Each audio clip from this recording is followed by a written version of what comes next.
ปรับได้ถึง3ระดับดีไซน์สวยงามการออกแบบเนาะซึ่งว่าคำถามที่พวกเขาถามกันง่ายๆเนาะถ้าว่าไผ่ที่ได้ติดตามอาทิตย์แล้วนี่คงจะหูดีหรือว่าไผ่เป็นภาษาอังกฤษแน่น้อยนึงก็คงจะแปลได้ง่ายๆกันเลยเนาะสำหรับคำถามก็คือว่า OS เนาะหรือว่าย่อมาจาก Operating System นี่นะมันเป็นอย่างซึ่งคำตอบก็มี3ข้อให้เลือกเนาะ E1 ระบบปฏิบัติการ E2 ระบบเครือข่ายและ E3 ระบบวิทยุก็ตอบกันเข้ามาได้เนาะ E1 E2 หรือว่า E3 ส่งกันเข้ามาได้เลยและวันนี้ PC Lab ประจำอาทิตย์นี้พวกเราจะมาว่าเรื่องการเลือกซื้อโน้ตบุ๊กหรือว่าอีกชื่อหนึ่งแล็ปท็อปเนาะคือคำว่าแล็ปท็อปเนี่ยมันมาจากตะกี้เขาจะใช้โน้ตบุ๊กนะเขาจะใช้ตั้งยุขาแล้วมันก็เลยแล็ปท็อปแต่ความจริงโบแนะนำให้ตั้งยุขาเนาะมันโบดีต่อสุขภาพเนื่องจากโน้ตบุ๊กมันฮ้อนเนาะมันฮ้อนจังหวะซะเนาะนั่นแหละแต่ว่าตอนนี้เขามาว่าเรื่องการเลือกโน้ตบุ๊กเพราะเดี๋ยวนี้ก็มีหลายๆคนถามมาทางยู Facebook เนี่ยก็ถามได้เลือกโน้ตบุ๊กเสียจริงไงน้องเป็นนักศึกษาก็คือแบบหลายคนเนาะหลายนักศึกษาหลายคนซะเพิ่นอาจจะมีเงินก็คือนักศึกษามีบ่หลายที่จำกัดก็เลยจะพูดว่าราคามันตื่มอีกน้อยนึงไงได้อันนึงตื่มอีกน้อยนึงได้อันนึงแบบตัวนี้แบบงามบ่ตัวใดเอาตัวประมาณนี้จะดีบ่ประมาณนี้จะเลือกแนวใดเนาะฉะนั้นพวกเขาจะมาแนะนำกันซึ่งว่าเขาจะขอแยกเป็นใหญ่ๆซะคือแยกในเรื่องระบบปฏิบัติการอาทิตย์นี้จะเจาะจงหรือว่าว่าเฉพาะเป็นระบบ Windows แต่ว่าในที่ต่อไปจะเป็นระบบอื่นๆเพราะมันยังมีระบบอื่นอีกอยู่ว่าจะเป็น Mac เนาะเป็น Linux หรือต่างๆใหม่ๆออกมาก็มีได้อาจจะยังวันฮู้อย่างประมาณนี้แต่ว่าสำหรับWindows พวกเขาจะแยกเป็นประเภทของคนนำใช้จะบ่แยกสเปคซะมันสิฟังยากเนื่องจากว่าถ้าเขาแยกตามสเปคเนาะก็ได้บ่ว่าจะเป็น CPU เป็น RAM อย่างต่างๆแต่ผู้ฟังทางบ้านหรือนักศึกษาผู้ที่เพิ่นยังบ่ฮู้เกี่ยวกับคอมหลายแม่นอาจจะเข้าใจยากข่อยอยากฮู้ว่าข่อยเหมาะกับประเภทใดเอาง่ายๆซิเลยเนาะพวกเขาแยกมาให้นี่มีประมาณ6ประเภท6ประเภทเริ่มจากประเภททั่วไปบุคคลทั่วไปนำใช้ทั่วไปเพราะว่าสิเป็นพิมพ์เอกสารเนาะลิงก์อินเทอร์เน็ตเอาไว้ฟังเพลงแน่เอาไว้เฮ็ดเวียกทั่วไปเนาะบ่มีหยังพิเศษโน้ตบุ๊กประเภทนี้ราคาจะอยู่ประมาณ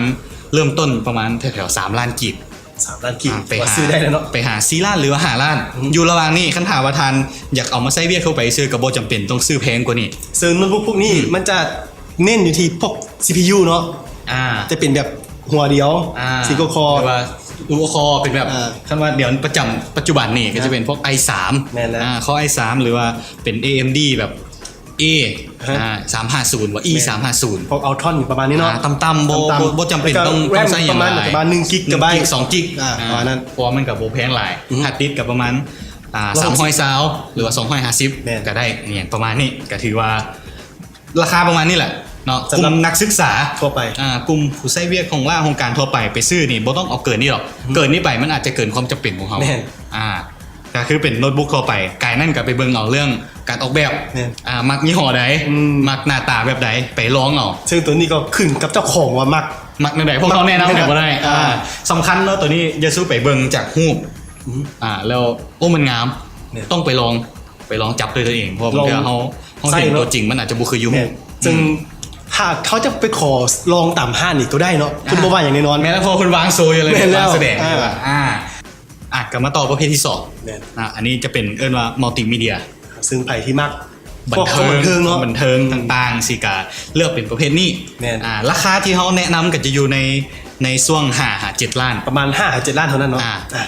หรือว่าอาจจะลดทันน้อยนึงก็ได้4 ล้านปลายก็ได้นะแต่ว่า7 ล้านนี่ถ้าเกิน7 ล้านไปแล้วก็คือแบบเกินความจำเป็นเนาะความจำเป็นแล้วเพราะว่าส่วนใหญ่แล้วพวกโน้ตบุ๊กแบบมัลติมีเดียมันจะเน้นว่าต้องลิ่นไฟล์ HD ได้แม่นแล้วแต่ว่าส่วนใหญ่แล้วแบบทั่วไปนะที่เขาแนะนำกันแบบประเภทก็ลิ่น HD ได้แต่ว่ามัลติมีเดียอาจจะได้เปรียบเรื่องว่าหน้าจอที่ความละเอียดสูงกว่าแล้วก็ลำโพงดีกว่าเนาะหน้าจอเป็นแบบ HD สิคือตัวลำโพงนี่เห็นว่าโกมีรุ่นพิเศษป่ะแมนของ HP เนาะคือเพิ่นก็ได้ร่วมมือกับทาง Beats Audio คือบริษัทผู้ผลิตเครื่องเสียงเป็นเห็นลำโพงแบบพิเศษออกมาคือASUS จริงๆก็มีร่วมมือกับบริษัทเสียงหรือว่าอีกตัวหนึ่งที่ตอนนั้นเคยนำเสนอไปตอนโตชิบะเพิ่นมานะก็มีรุ่นนึงพิเศษที่ว่าลำโพงของโตชิบะตัวนั้นนะเวลาปิดเครื่องอยู่นะเขาสามารถเอาเครื่อง MP3 มาต่อเพื่อให้เปิดผ่านลำโพงได้โดยไม่ต้องเปิดโน้ตบุ๊กนี่สิก็จะเป็นแบบมัลติมีเดียที่เพิ่นเน้นเรื่องการเบิ่งหนังฟังเพลงอย่างประมาณนี้ซึ่งพวกนี้เราสเปคคร่าวๆก็จะมาแต่แบบ CPU เนาะ i3 Dual Core i5 i5 กลางๆก็บ่ต้องมีอย่างพิเศษหลาย แรม ส่วนใหญ่ก็จะเป็น 1 กิก ส่วนใหญ่ก็จะไปโดดเด่นอยู่เรื่องฮาร์ดดิสก์หลายๆเอาไว้เมียนข้อมูล แม่น แล้วก็พวกจอแล้วก็พวกลำโพงหลักๆเนาะ5-7 ล้านประมาณนี้แหละ แม่น สำหรับประเภทที่ 3 ต่อมาอันนี้สำหรับนักเล่นเกม อือฮึ สำหรับประเภทนักเล่นเกมเน้นนักอยู่ 2 จุด CPU กับการ์ดจ การ์ดจอ คือ 2 ประเภทที่ผ่านมาการ์ดจอบ่จำเป็น บ่จำเป็น จะเป็นแบบว่าออนบอร์ดก็เพียงพอแล้ว แม่นแล้ว มานำ CPU มันเพียงพอแล้ว แต่ว่าสำหรับพวกเกมมิ่งนี่จะต้องเป็นแบบว่าการ์ดจอแยกสูงๆให้เนาะ แม่นละซึ่งตัว CPU นี่ถ้าอยากต่ำยังต่ำก็น่าจะ i5 i5 หรือเป็น Dual Core เนาะ แม่นละ ไปหาพวกแหละ Quad Core i5 i7 ขึ้นไป แม่นละ อ่า ส่วนการ์ดจอ การ์ดจอ ถือว่าแพงนิดนึงเนาะ แพงนิดนึง ซึ่งว่ามันจะเป็นแยกจะเป็น Nvidia GeForce หรือว่าจะเป็น AMD Radeon แม่นละ แบบนี้คล้ายๆว่าท่านสามารถไปเบิ่งย้อนหลังตอนที่เขาเว้าการ์ดจอก็ได้ แน่น แต่ว่าเพียงแต่ว่ารหัสชิปของการ์ดจอในโน้ตบุ๊กกับ PC จะคือกัน แต่ว่าประสิทธิภาพจะบ่เทอกัน ก็คือรหัสชิปอันเดียวกัน แต่ประสิทธิภาพอาจจะลดลงนิดนึงเนาะ พอเพิ่นลดคอมไบลงเพ แน่น ราะ แล้ว การ์ดจอมันต้องประหยัดพลังงานในกับเรื่องคมฮ้อน แน่น ฉะนั้นเรื่องรายละเอียดการ์ดจอสามารถเบิ่งคืนได้ตอนที่เขาเว้าเรื่องการ์ดจอครับอันนี้คือสำหรับเกมมิ่งราคาก็สิอยู่ประมาณ6-10 ล้านจะกว้าง กว้าง จะ เนาะ กว้างอาจจะแบบขั้นถึกๆเนี่ยก็จะลิ่นได้ระดับใดหนึ่ง แน่น แพงๆก็จะลิ่นได้แบบทุกอย่าง ทุกอย่าง อย่างประมาณนี้ ต่อมาก็ประเภทที่ 4อันนี้สำหรับผู้ใหญ่ขึ้นมาหน่อยหนึง ถือว่าประเภทนี้แพงเนาะ แพงเนาะอันนี้จะเป็นว่าสายธุรกิจ อือฮึ นักธุรกิจ แม่นแล้ว หรือว่าคนที่ต้องเฮ็ดเวียกสำคัญโปรแกรมเมอร์บอกก็ได้คือกัน แม่น โปรแกรมเมอร์สิ ก็คือ เจอ แบบ เวียก พวก มันสำคัญ นี่บ่จำเป็นต้องว่าเน้น CPU แฮง อ่ะ หรือว่าการ์ดจอแฮง โบเน่นเลย โบเน่นเลย ธรรมดา CPU i3 i5 หรือว่าแต่ว่าตัวแฮงๆก็มีเนาะแน่นอนแล้ว มี ราคาแพง แพง คุณก็ต้องให้ของดีมาแล้ว แมนละ แต่จุดสำคัญที่ราคามันแพงอยู่ที่ผลิตภัณฑ์ของมัน แมนละก็คือว่าโตเครื่องอาจจะเป็นส่วนใหญ่ในสาย business เนี่ยสายธุรกิจนี่นะโตส่วนประกอบของเครื่องนี่นะพวกที่เขาเอาผ่านมาจะเป็นพลาสติก แม่น แต่พวกนี้จะเป็นเน้นนักก็คืออาจจะเป็นอลูมิเนียมแต่อลูมิเนียมนี่ยังบ่ปานใดเพิ่นจะเน้นเป็นแมกนีเซียมอลลอย เสียมเลยเนาะ จะเป็นแบบผสม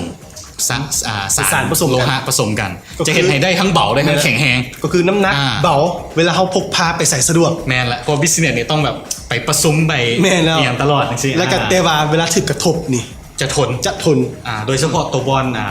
ฮาร์ดดิสมันจะออกแบบพิเศษให้มีเป็นตัวเหือนป้องกันฮาร์ดดิส ยกตัวอย่างสำหรับคือยี่ห้อ IBM หรือว่า เดี๋ยวนี้เป็น Lenovo Lenovo เนอะ ThinkPad ThinkPad อย่างเช่นหรือว่าเป็นDell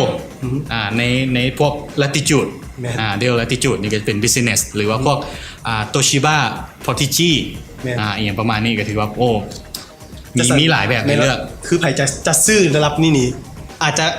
เนาะพวก CPU อย่างอาจจะบ่แฮง บ่แพง แต่ราคาแพงนี่เน้นที่ จะเน้นความปลอดภัย แม่นความปลอดภัย คือตัว ThinkPad นี่นะ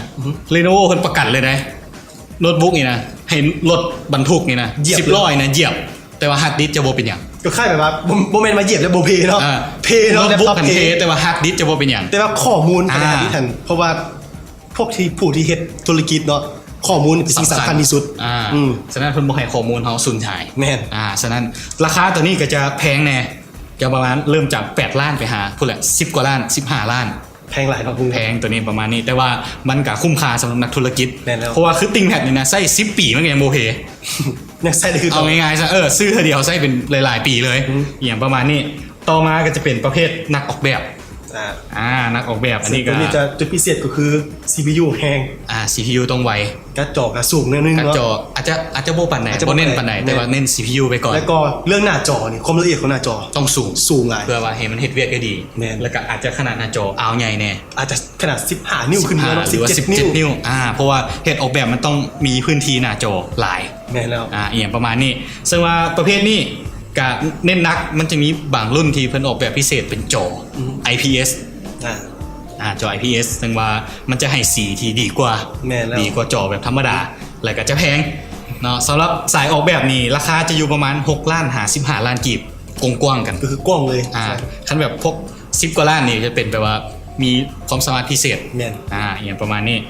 แล้วก็อัดท้ายเนาะบ่ต้องเอายาวเอาเป็นประเภทเป็นรถ workstation อันนี้ ก็คือผู้ที่เฮ็ดในองค์กรเลยซะ อาชีพเลย อาชีพเลย เวียก เรียก workstation นี่ก็คือนักอีหลี แม่นแล้ว เนาะเช่นว่าการออกแบบพวกสถาปัตยกรรม AutoCAD หรือว่า 3D Max พวก เฮ็ด นี้ 3 มิติ เรนเดอร์การเรนเดอร์คือการ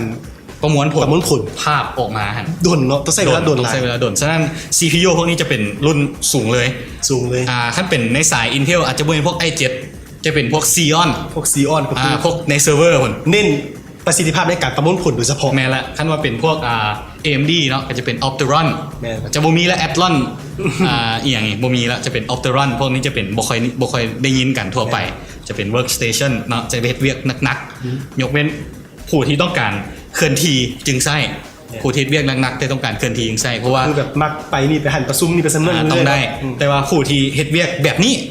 แต่บ่ค่อยได้ไปใส่แนะนำเป็น PC ดีกว่า ก็คือคอมตั้งโต๊ะจะดีกว่า แม่นละเพราะว่าเวียกหนักๆแบบนี้นี่เขาต้องได้ใส่คอมประมวลผลหนักๆตลอดนี่ แม่น บ่เป็นคนดีตัวโน้ตบุ๊กความร้อนมันสูง เนื่องจากว่าโน้ตบุ๊กนี่การระบายความร้อนของมัน บ่ดี บดีจะสังเกตโน้ตบุ๊กมันจะบางๆน้อย แม่นละ และพัดลมภายในโน้ตบุ๊กก็น้อยคือกัน น้อยกันนี่ แต่ไม่ใช่เด็กนัดมันก็ระบายความร้อนไม่ได้ดี บ่ทั เนาะ นมันอาจจะมีผลเรื่องแบตเตอรี่หรือว่าหัวสากไฟอะแดปเตอร์สากไฟคัสตาร์ทไว้โดนมันอาจจะระเบิดไปได้ เนี่ย เพราะว่ามันประมวลผลสูงหลายฉะนั้นถ้าว่าทานบ่จำเป็นต้องเคลื่อนที่บ่ต้องเฮ็ดเวียกนอกสถานที่แนะนำเป็นตั้งโต๊ะดีกว่า ถ้าเป็นพวก workstation ซึ่งว่า workstation นี่ราคาส่วนใหญ่ก็อยู่ประมาณแถวๆประมาณ15ล้านขึ้นไปฮอด30-40 ล้านมันก็มี มีเนาะ มีไหมล่ะเพราะว่าคือเขาเคยเว่าการ์ดจอที่ไว้เฮ็ดงานแอนิเมชันนี่นะ แม่นละ แต่การ์ดจอเดียวกันยัง20ล้านแล้วอย่างประมาณนี้นะอันนี้ฉะนั้นพวกนี้จะสูงหลายเนาะแบบพวกแหละเฮ็ดหนังการ์ตูนเฮ็ดเอียง คืออาชีพ เรียกอาชีพเลยตัวนี้บ้านเฮาบ่ค่อยมีหรอก ยังบ่มีเถอะ ยังบ่มีอันนี้ก็ถือว่าเป็น6ประเภท แม่นละ แยกให้เห็นกันง่ายๆว่า ในการที่เราจะซื้อโน้ตบุ๊กซื้อแนวใดให้เหมาะกับประเภทที่ตัวเองใช้ ซึ่งในที่นี้เขาก็จะเน้นเฉพาะ Windows ระบบปฏิบัติการ Windows เนาะ สำหรับอาทิตย์หน้าเขาจะมาต่อกันระบบอื่น แม่นละ จะมีอย่างหาติดตามกันนั่นก็คือ PC Lab แม่นละ ในอาทิตย์นี้สำหรับตอนนี้เขามาต่อกันอีกเรื่องคำศัพท์ไอที อาทิตย์ละค อาทิตย์ละคำเนาะ ำแต่ว่าอาทิตย์นี้จะได้หลายค แม่น ำเนาะซึ่งว่าคำที่พวกเขาจะนำเสนอในอาทิตย์นี้จะเป็นคำยอดนิยม แม่นแล้ว และก็พบเห็นเรื่อยในบ้านเรา ตามป้ายโฆษณา โอ้ หนังสือพิมพ์เนาะ ขี่รถไปในแคมป์ทางก็ยังเห็น แม่น อยู่เฮือนเปิดโทรทัศน์ก็ยังเห็น ก็เห็นเนาะ มันมีอย่าง 3G 3G คำว่า 3G หลายท่านฮู้3G ฮู้มันอยู่ในโทรศัพท์ มันมาจากซิมเนาะ มันในซับ แต่มันเป็นหยังละ มันไม่ 3G หยัง นี่ เลย มันปิดโตจังไง ฮะ มื้อนี้เฮาได้ฮู้กันแน่นอน แม่น มันเป็นหยัง 3G บ่ 3G ย่อมาจากคำว่า third generation แปลว่ารุ่นที่3 รุ่นที่ 1 กับ 2 มาแต่ใส่ มาแต่ใส่เนอะ คืออันนี้ต้องได้ย้อนเวลาหาอดีต แม่น ระลึกชาติ นอกก็คือว่าไป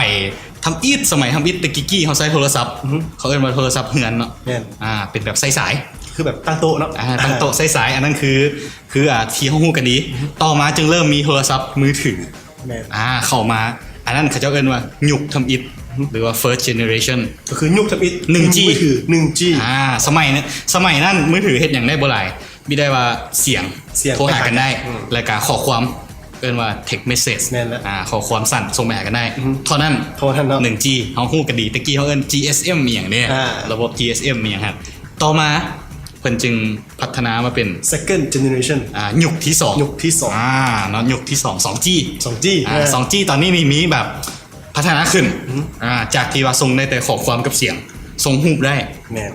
ส่งรูปได้ส่งวิดีโอได้ ก็คือแบบพวกน้อยๆเนาะ เริ่มละเขาเรียกว่า MMS อือฮึ ตอนนั้น MMS นะจากที่ว่า SMS มาเป็น MMS ได้ ฮะ แล้วก็มีบริการอหย่างก็ GPRS GPRS เป็นอินเทอร์เน็ตซึ่งว่าความไวกับว่าสูงดอก60K แหละ ก็พอแต่ปะแปะเนาะ 60K พอต่ออินเทอร์เน็ตได้ เนี่ย ต่อมาเพิ่นจึงพัฒนาขึ้นมาเป็น 2.5G 2.5G นี่เขาจะมักคุ้นซื้อกันดีในซื้อว่า Edge แม่นละเคยใส่กัน แน่แล้ว เคยใส่กันนิยมใส่กัน 2.5G อันนี้นะ Edge เนาะ ก็คือคมไบก็เพิ่มขึ้นมาหน่อยนึงเนาะ 200K 200K สูงสุดบ่เกิน 300K หลังจาก 2.5G จึงเป็น 3G ยุคที่3 ยุคเดี๋ยวนี้เนี่ย นี่แหละ เขาใส่ คือ อยู่แล้ว คำว่าthird generation แม่นแล้ว เนาะยุคที่3เนาะมันบ่ได้เป็นความหมายอื่นเนาะอันนี้คือแบบเป็นยุคที่1ยุคที่2ยุคที่3ของโทรศัพท์มือถือ แม่น ซึ่งว่าความไวของ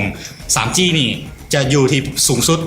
24เมกะบิตต่อวินาที เนาะแต่ว่าบ้านเราจะอยู่ได้ประมาณ